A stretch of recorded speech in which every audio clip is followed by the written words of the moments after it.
José Antônio Milagre, em seu artigo para a Revista Jurídica, afirma: reconstruir o passado, constatar a materialidade e apurar a autoria de incidentes cometidos com o requinte dos bits. Esta é a função da perícia digital ou forense digital, carreira que mescla a formação jurídica com a tecnologia da informação e que cresce na esfera pública e privada à medida que conflitos, fraudes, furtos e agressões passam a ser cometidos por intermédio de dispositivos informáticos e telemáticos, podendo ir de um computador de mesa a um dispositivo móvel celular. Na legislação processual penal, observa-se que, quando a infração deixar vestígios, será indispensável o exame de corpo de delito, direto ou indireto, não podendo supri-lo a confissão do acusado.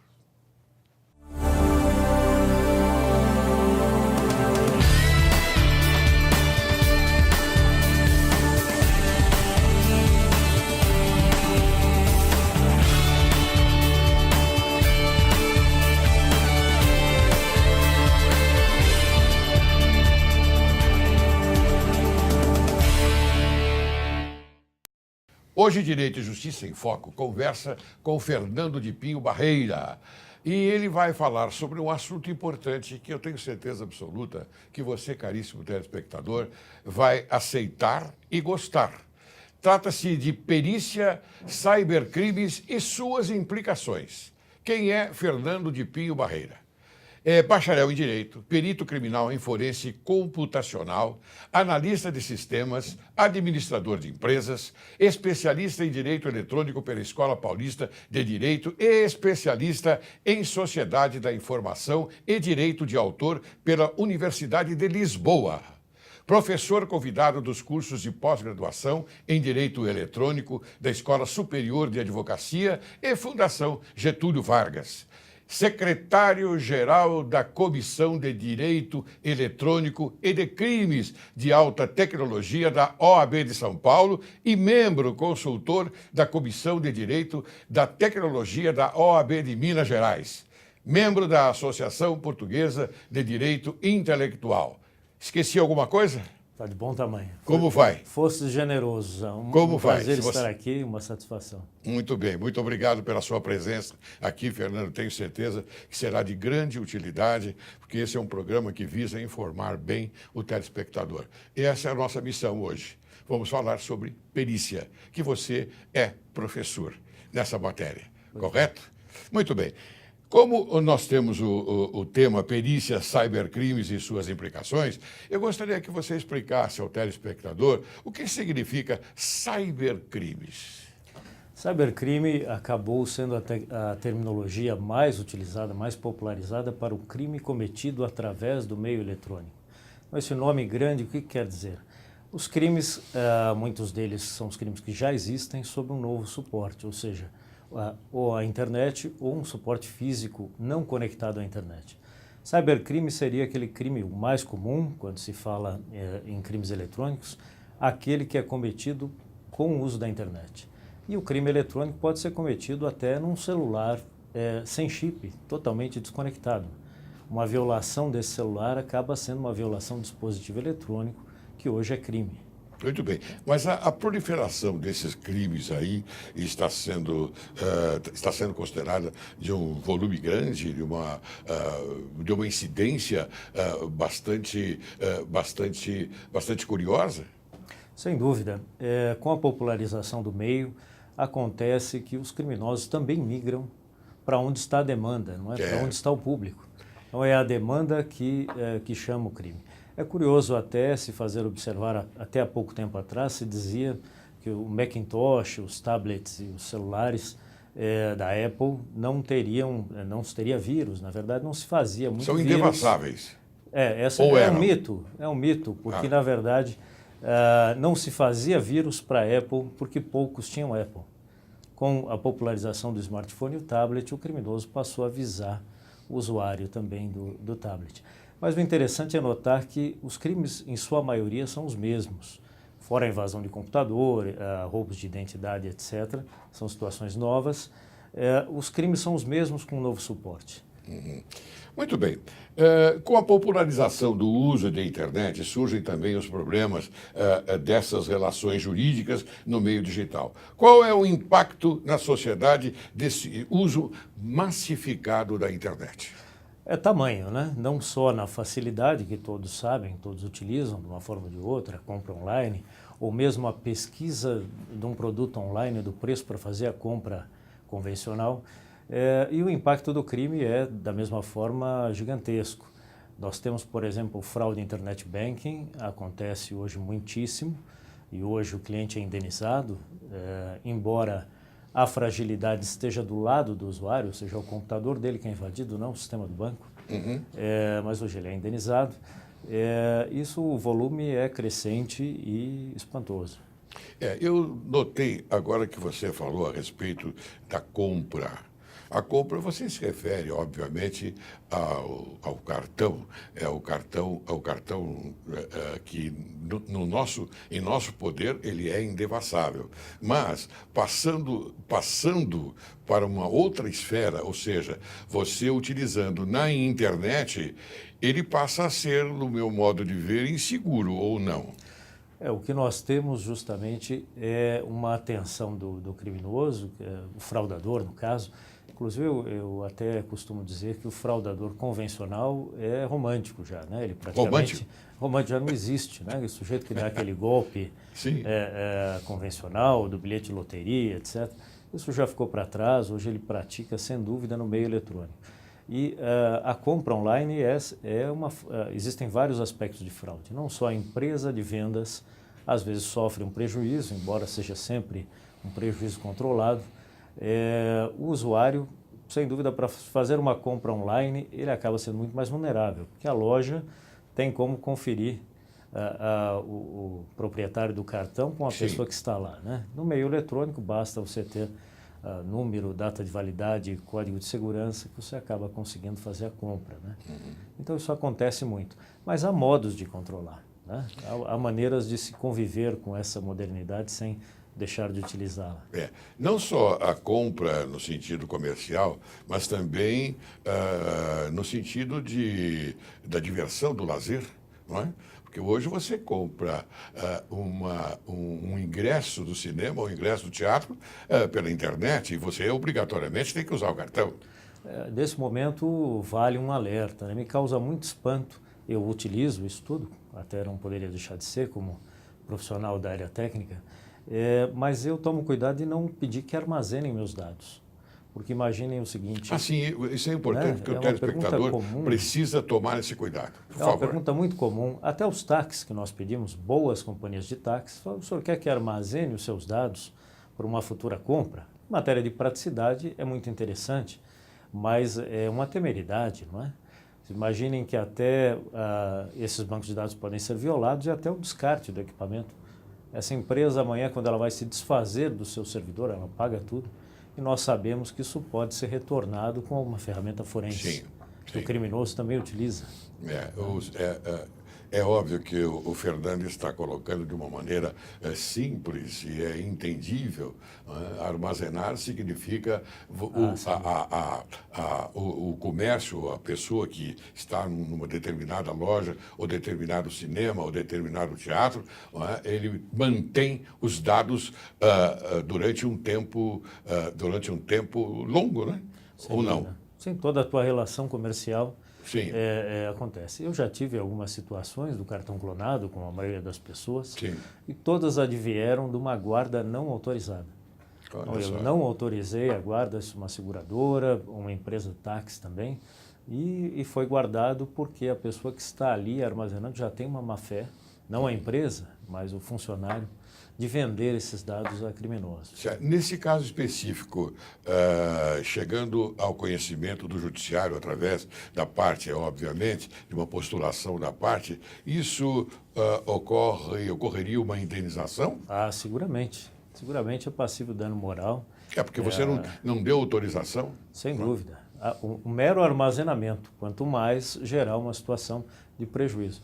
Embora não, o prejuízo material normalmente a operadora assuma, há todo o transtorno, né? E a insegurança de você adquirir um serviço de respeito estabelecido e sofrer uma situação dessas. Às vezes o pessoal da minha família, às vezes me pede, olha, pai, eu vou no cinema, me empresta o cartão para comprar ingresso. Eu digo, não, você vai até lá e vai comprar o seu ingresso.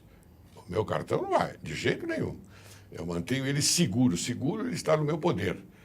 Agora, quando ele é divulgado, como a gente costuma dizer, aí a coisa toma um outro rumo. Bem, vamos continuar aqui com a nossa agradabilíssima conversa, Fernando. Você é um expert no assunto e tenho certeza absoluta que o telespectador está aproveitando bem a nossa conversa. Quais os crimes mais comuns praticados nos meios eletrônicos?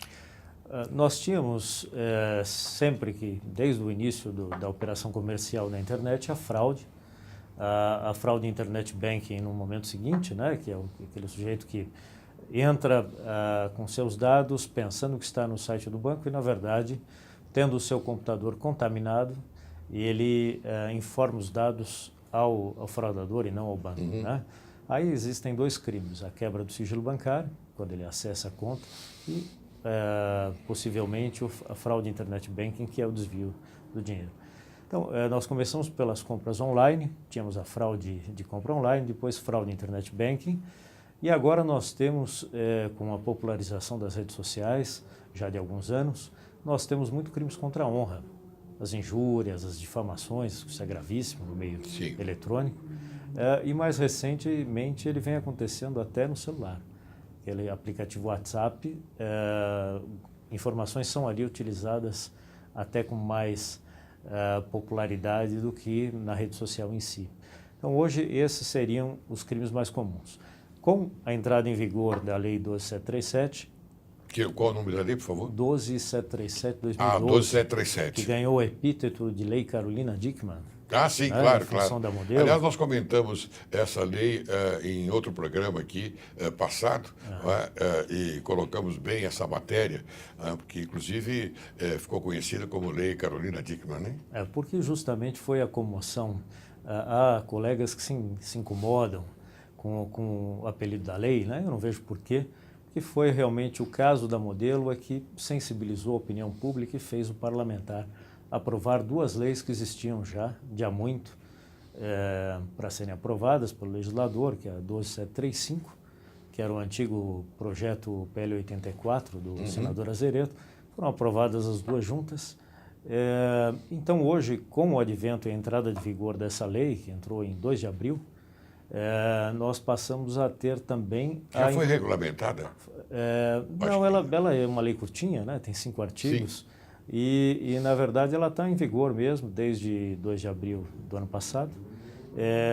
E nós temos agora a invasão de computador e a feitura de vírus.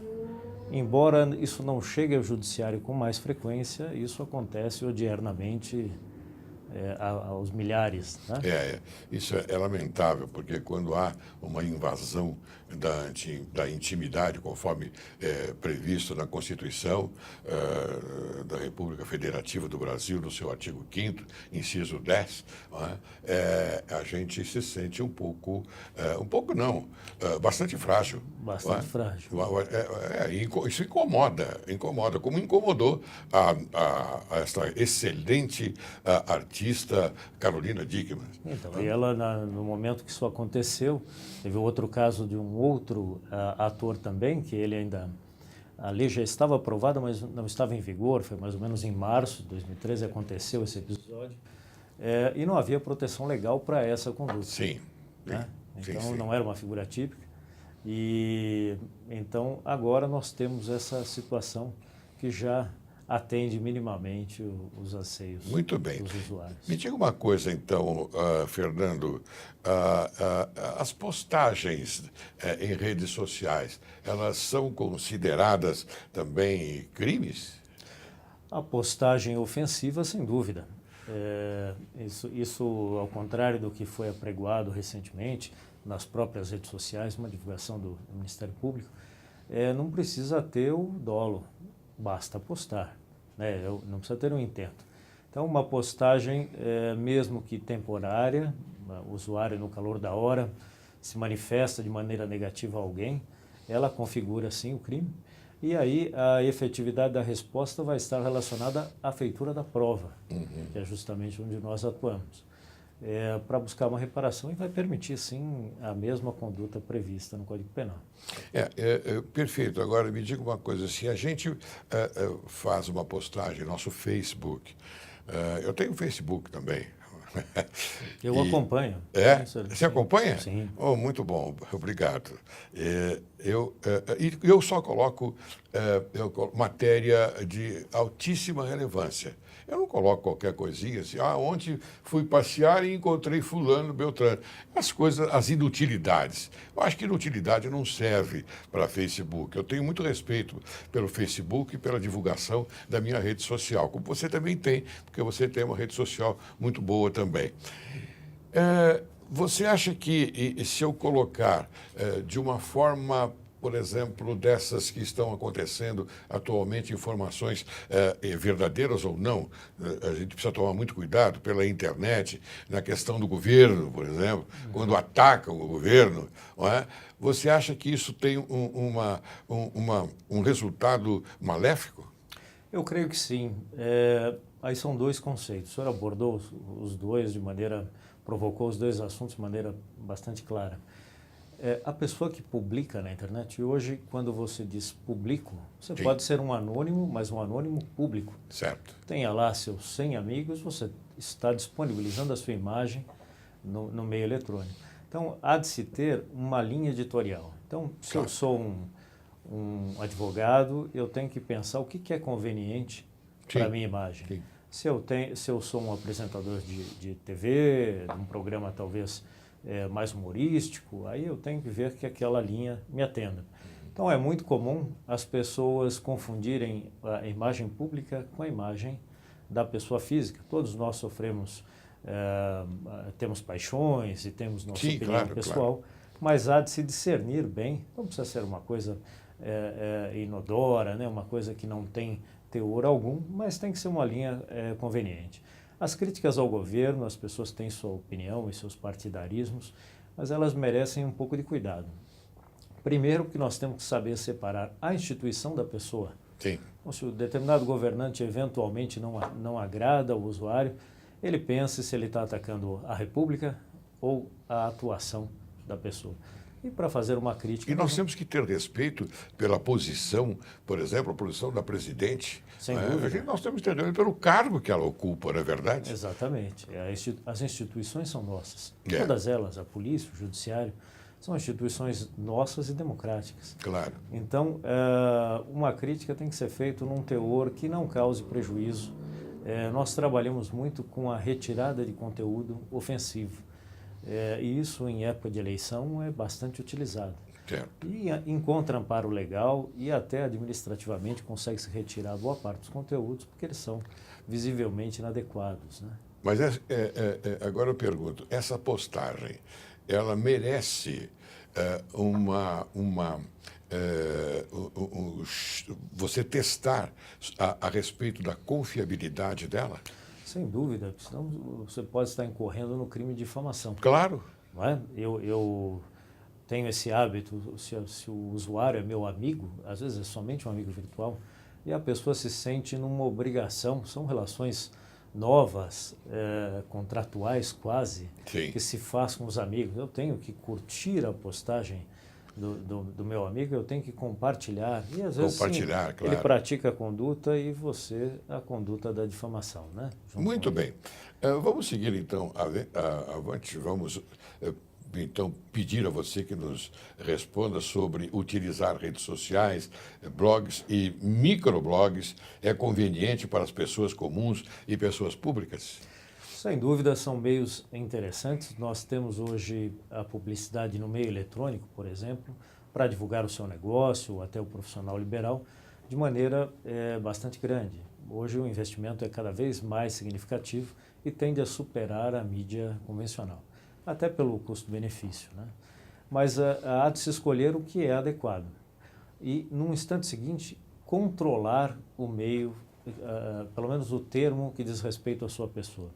Hoje é comum as pessoas dizerem, eu já tive casos de clientes que dizem, não, eu não utilizo o meio eletrônico, não quero o meu nome na rede social, mas isso é inevitável. Sobremaneira, uma pessoa pública, um advogado, um membro de comissão, um magistrado, o seu nome vai estar. O problema é que quando há a incorrência de um episódio qualquer negativo, que ninguém está livre de acontecer, tem-se a multiplicação dos comentários negativos e a pessoa que nunca publica, ela não tem um veículo para fazer frente àquela multiplicação de posts negativos. Então, o que nós aconselhamos é que a pessoa escolha um meio adequado, sendo uma pessoa razoavelmente pública, e trabalhe aquele meio, para que ela tenha o domínio da expressão. Por exemplo, o meu nome, uma publicação do meu blog ou da minha rede social, ela alcança a primeira página do Google imediatamente. Então, eu felizmente não tenho comentários negativos. É rápido. Porque um trabalho já foi feito previamente de fixação dessa imagem. Então, quando sai uma notícia ou alguma coisa, ela acaba ocupando o finalzinho da primeira página do buscador, se não a segunda página, porque a minha postagem tem prioridade. Isso é possível fazer de maneira legal, legítima, sem nenhuma competição desleal com o meio eletrônico. Né? Afinal, a maior fonte de informação sobre você mesmo é você.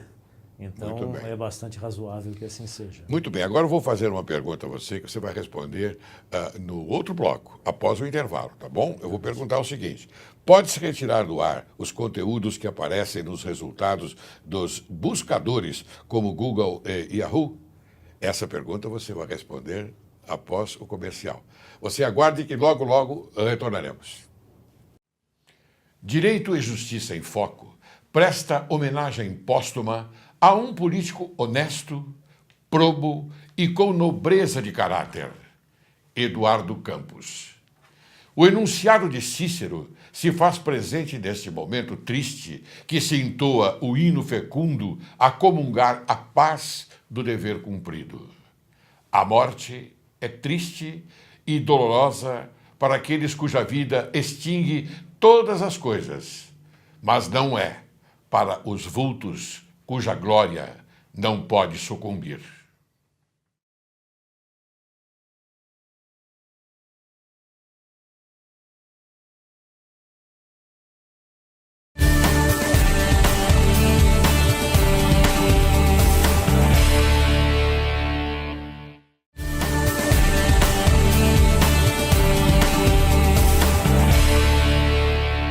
Retornamos. Bem, caro Fernando, aquela pergunta que eu fiz no primeiro bloco. Pode-se retirar do ar os conteúdos que aparecem nos resultados dos buscadores como Google e Yahoo? Eu diria até deve-se. Não é? Hoje em dia se convencionou, e quando nós abordamos esse assunto, trabalhando para alguma autoridade ou alguma celebridade, ou até para pessoas, médicos, advogados, profissionais liberais, ouve-se assim, ora, mas isso não é correto. E aí eu lembro às pessoas que os buscadores são programas norte-americanos que não são como o SPC, o Serasa, o Tribunal de Justiça, né? Que tem o direito de expor não indexado na rede social. Né? Não, o resultado, por exemplo, do tribunal, ele não aparece no buscador. Sim. Existem outros sistemas, várias boas empresas de conteúdo jurídico que pegam aquele resultado da decisão do tribunal e colocam no buscador. Isso é errado, isso pode ser retirado, até esse conteúdo. Agora, o conteúdo desfavorável, difamador, a pessoa deve buscar, sim, a retirada desse material, que pode ser feito de maneira administrativa ou de maneira judicial. Sim. É o que nós chamamos de direito ao esquecimento. Em nenhum lugar há na legislação, ao contrário, você tem o direito à sua individualidade, mesmo o famoso, de que os buscadores tenham que indexar ali, que apresentar resultados negativos da sua vida, né? Sim. Os episódios acontecem, as pessoas superam, reconstroem sua vida e não podem ficar ali prejudicadas, imortalizadas por um fato negativo. Eu faço um adendo à pergunta. Tem acontecido muito isso na sua profissão? Sobremaneira. Nós temos ou o episódio de buscar a autoria de uma difamação, inicia-se o trabalho por aí, ou já até descoberta a difamação, isso vira notícia, os difamadores e caluniadores são presos, mas o conteúdo continua lá. Então é como se a pessoa, toda vez que pesquisasse o seu nome, ela tivesse que reviver todo aquele episódio infeliz. Em casos até de condenações por algum crime específico, a pessoa cumpre a condenação e não consegue reconstituir a vida. Aquilo fica ali eternamente no meio impróprio que é o buscador. Por isso que eu friso, meio impróprio. Meio próprio são já citados, né? Agora não no buscador de rede social. E nós sabemos muito bem que na área criminal, após o cumprimento da pena, a extinção da pena. E a extinção da pena ela é substancial no tocante a tornar o condenado, né, que já cumpriu a sua pena, ao zero, ao fator zero, porque ele já pagou a sua dívida. Está pleno de direitos. Não é verdade? Exatamente. Ele pagou a sua dívida. Então, depois de um certo tempo, que tem um lapso temporal adequado, que é o artigo 64 do Código da Lei Penal. Então, a gente sabe muito bem que isso incomoda mesmo. Nós temos até o inocente, aquele sujeito cujo julgamento tem uma publicidade incrível e ele é inocentado, mas a internet não o inocenta. Eu tive um caso de um cirurgião, há um tempo atrás, que ele me disse: Fernando, eu tenho 40 anos de profissão e, injustamente, eu tenho hoje vergonha de dizer meu nome, onde eu vou. As pessoas pesquisam e há ali uma coisa, e a motivação é sempre danosa, é sempre pessoal. Sim. Fora os meios de comunicação, você tem aquela pessoa que insiste em plantar material ali inadequado. E foi feita a recuperação e a pessoa pôde seguir com a sua vida. Afinal, no dizer coloquial, não devia nada, não é? Sim, claro. Por isso que é injusto que o meio afirme uma coisa diferente. Aí se torna mais grave quando aparece a imagem ao lado do texto, né? Sem dúvida. E essas imagens e vídeos também podem ser retirados da mesma forma. Podem ser retirados. Segundo, me parece, a Carolina Dickmann conseguiu retirar todas aquelas imagens que macularam a sua vida, né? Isso consegue-se até, tendo o autor, colocar uma obrigação de não fazer. É muito comum. Né? Então, o senhor nunca mais poste nada semelhante, nada que diga respeito. Aí se estende um pouco esse leque e aquela pessoa que tinha motivação fica coibida de praticar. E se ela o fizer por um meio falso, por um perfil falso, anonimamente, cybercafés e lan houses não são expectativa de anonimato também, nós conseguimos achar a autoria. Então, acaba assim chegando a pessoa e ela responde pela desobediência também. Muito bem. E diga uma coisa, então, Fernando, invadir o computador é crime? Finalmente, não é? Nós tivemos anos aguardando uma lei penal, chegou-se o momento em que o Brasil era o único país da América Latina que não tinha uma lei penal de crimes eletrônicos. Isso veio com essas duas leis, a Lei Carolina Dickmann, 12737 e a 12735. Recentemente tivemos agora também o Marco Civil da Internet, que ainda não está em vigor. Sim, o Marco Civil da Internet, Mas ali mais como um norte, justamente para os senhores magistrados já terem um ponto a seguir, um norteador. Mas a Lei Penal 12737 veio prever a feitura de vírus, a disseminação de vírus, porque normalmente a invasão começa com um spam que se recebe, ou seja, um e-mail com uma alegação qualquer, tem um apelo qualquer, e a pessoa clica naquele e-mail, ele executa um programa e abre uma porta no computador para que o fraudador consiga chegar. E aí sim ele pratica finalmente a invasão e muitas vezes colhe material, o que é mais gravoso também, está previsto. E essa conduta finalmente praticou-se, agora é crime. A época da modelo, do episódio da Carolina Dickmann, não era uma postura criminosa, invadir o computador ou fazer ou enviar vírus, e justamente foi esse episódio que motivou a aprovação. A elaboração da lei, né? Muito bem. Então, vamos seguir adiante. Existem leis para todas as situações ocorridas na internet? Todas as situações? Não. No Brasil, não. Eu tenho colegas que pensam diferentes. Há bons profissionais que dizem que 97% das condutas estão previstas. Eu diria, por que não prever 100%? Né? As pessoas às vezes minorizam uma situação específica no meio eletrônico. Agora, há de se lembrar que a dor, angústia e aflição de cada um dos indivíduos é tão grave quanto um crime de homicídio que está acontecendo naquele momento.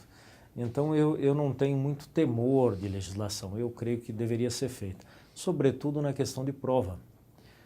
A legislação não serve, naturalmente, só para criar tipo penal. Ela poderia regulamentar algumas questões sobre colheita de prova, preservação, e eu creio que isso é o que mais hoje falta.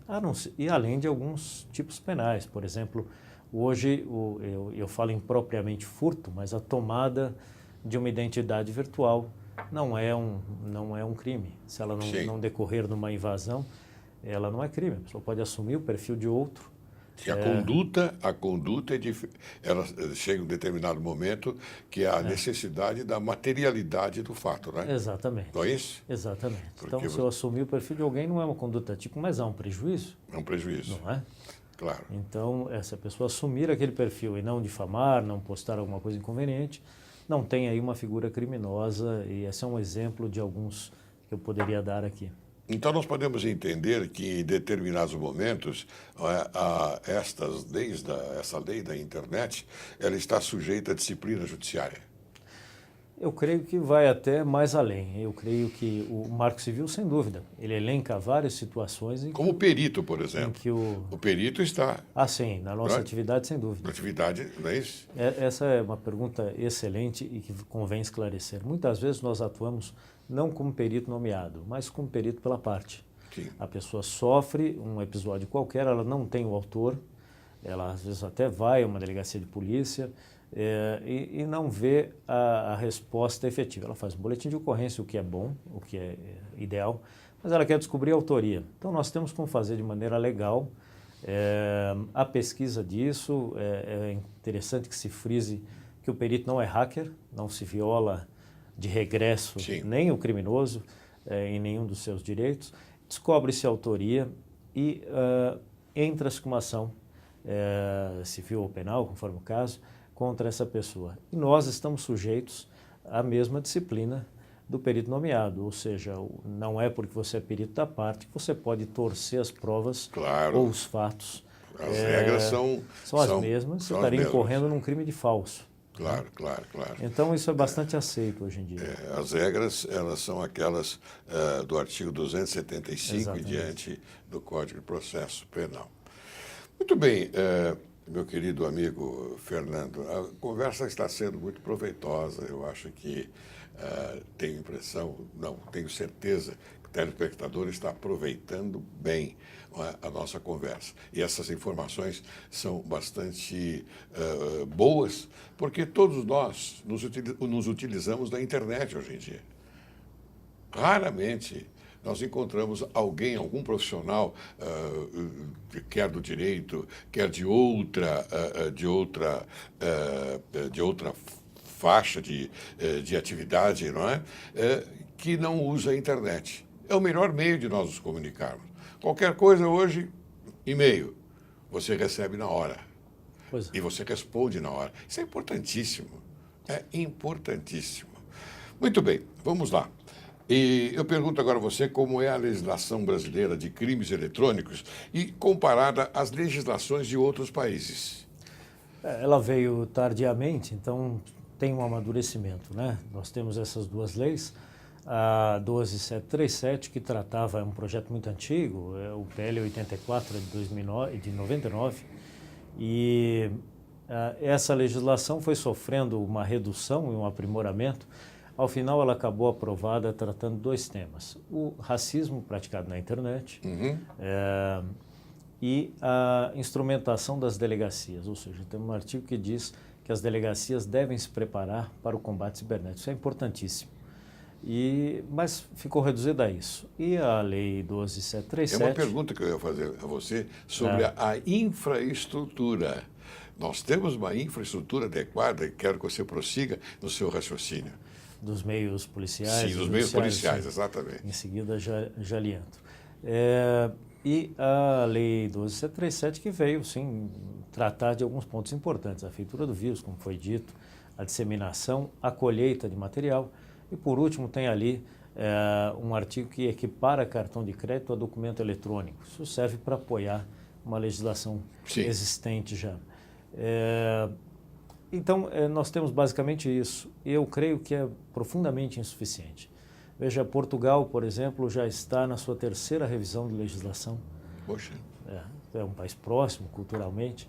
Nós temos na América Latina também países já com uma legislação bastante extensa e que não só abrangem novas condutas, como acabam por onerar a conduta existente quando é praticada no meio eletrônico. Eu creio que esta é uma coisa que precisa ser revista. Então, uma difamação no meio eletrônico é muito mais gravosa. É verdade. Né? E muito mais difícil de você depois extirpar essa difamação do que no meio convencional. Até uma capa de revista, ela tem menos repercussão quando passa o tempo do que uma publicação numa rede social de bastante popularidade. Então, tem muita coisa a ser feita. E, como sempre, o judiciário acaba sendo mais valoroso até, sem prejuízo do legislativo, e acaba tratando as questões mais difíceis e sem dúvida, tem matérias para serem tratadas. Na questão da infraestrutura, a Polícia Federal tem uma equipe excelente, comandada em parte pelo Dr. Sobral, e ela trata, assim, das questões mais extensas, ou seja, não trabalha o crime pontual necessariamente, mas prende as quadrilhas que o fazem.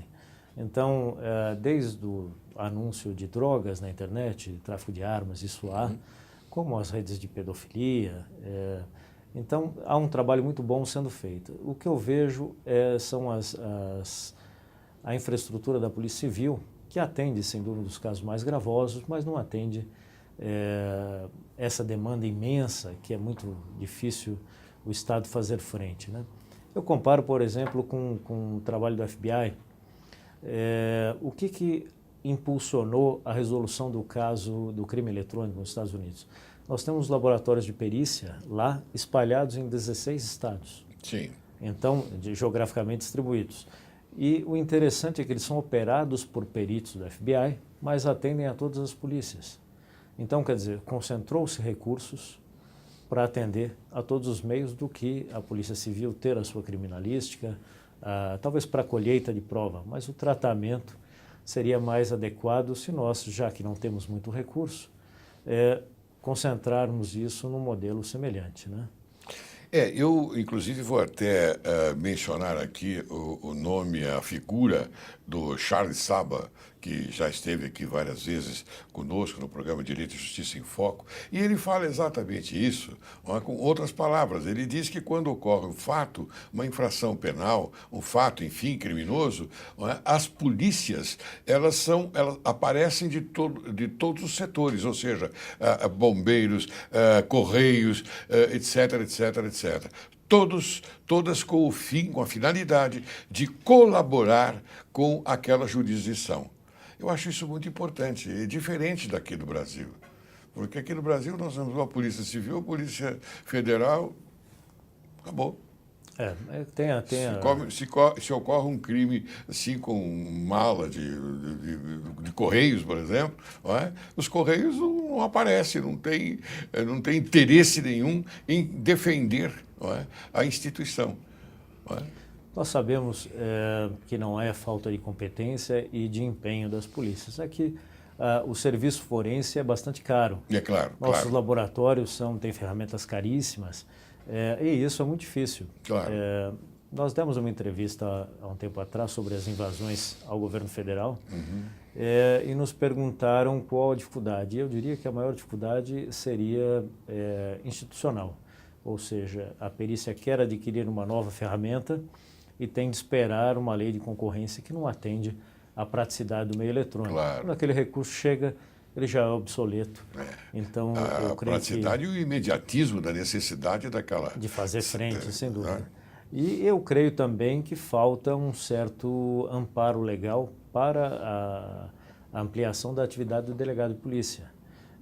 Eu creio que eles têm que ter quebra de dados cadastrais e com muito mais agilidade do que, até sem ordem legal, me parece razoável, para persecução penal. Nós, na perícia privada, temos uma facilidade, por um lado. Se os recursos administrativos são menores, né, o perito não interroga, não faz diligência, perito privado, mas nós temos ferramental extenso e laboratórios bem montados. Então, quando precisamos de alguma coisa que quebre sigilo, abrimos uma cautelar de produção de prova e seguimos na produção ali de maneira legal, mas essa evidência obtida ela é tratada com recurso bastante apropriado. Né, muito bem. Fernando, me responda o seguinte, é importante essa pergunta porque tenho certeza que o telespectador está esperando por ela. Como é que se faz a prova dos ilícitos praticados nos meios digitais? E vou agregar mais uma. A ata notarial é um bom instrumento de prova? Vou começar pela ata notarial. Tá bom. O que é a ata notarial para o telespectador? É uma ata redigida pelo cartório que ele ali atesta o quê? Que tal informação está sendo exibida em um site em determinado momento, em um sítio de internet, que tal oferta de compra está sendo pronunciada ali, que uma ofensa foi praticada numa rede social, e o cartorário faz o quê? A mera descrição dessa informação. Qual que é o problema? Se eu chego, por exemplo, com uma mensagem de e-mail ou um SMS no meu celular, dizendo ali que ele foi enviado pelo número de telefone ou pelo endereço de e-mail tal, o cartorário vai fazer prova disso. Por quê? Ele não consegue fazer um juízo de valor técnico sobre aquilo. Então, eu fiz uma simulação com um cartório que a maior parte das pessoas que trabalham com direito eletrônico utilizam, que é de Curitiba. Eu sempre vou a Curitiba, faço um trabalho de pesquisa com eles, de como nós podemos melhorar as situações. Nós temos uma comunicação criptografada, por exemplo, e eu levei uma mensagem dessas. Eu falei, o senhor me faz aqui uma ata notarial dessa ofensa simulada, combinei com o Dr. Coriolano, presidente da nossa comissão, o senhor me manda, eu vou simular uma mensagem sua ofensiva e vou voltar com uma ata notarial. Eles me fizeram uma ata notarial, como qualquer bom cartório faria. E é uma ata notarial de um falso. Sim. E eu instruo uma ação penal com essa ata. Então você tem uma prova material. Passou a ter uma prova material. De um falso.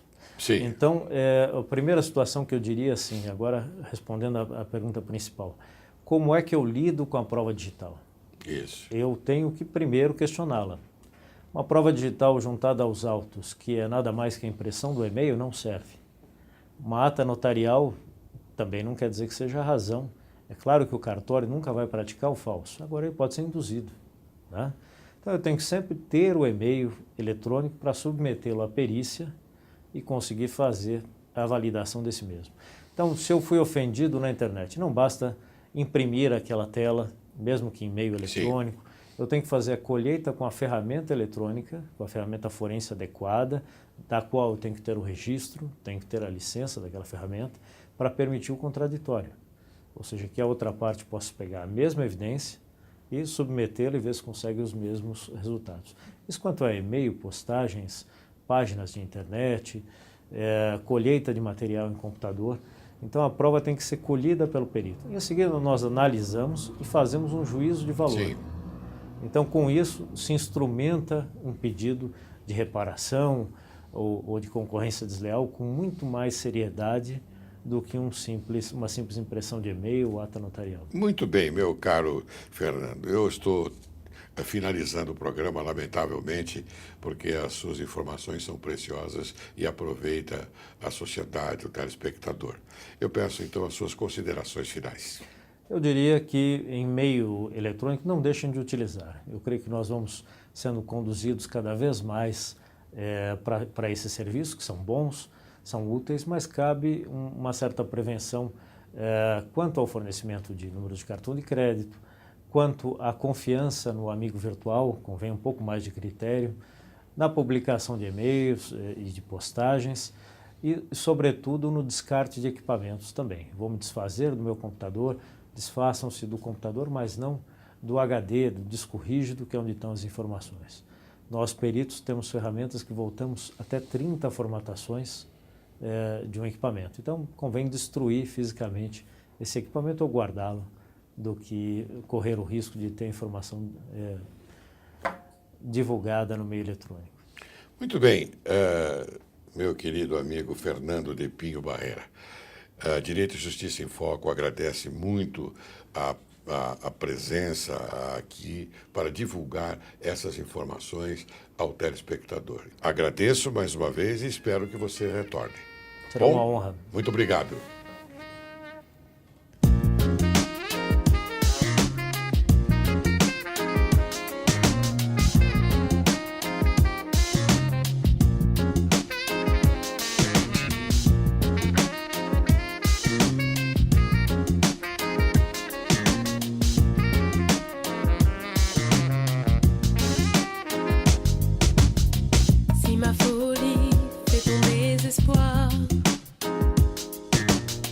Ne m'en veux pas, je n'ai pas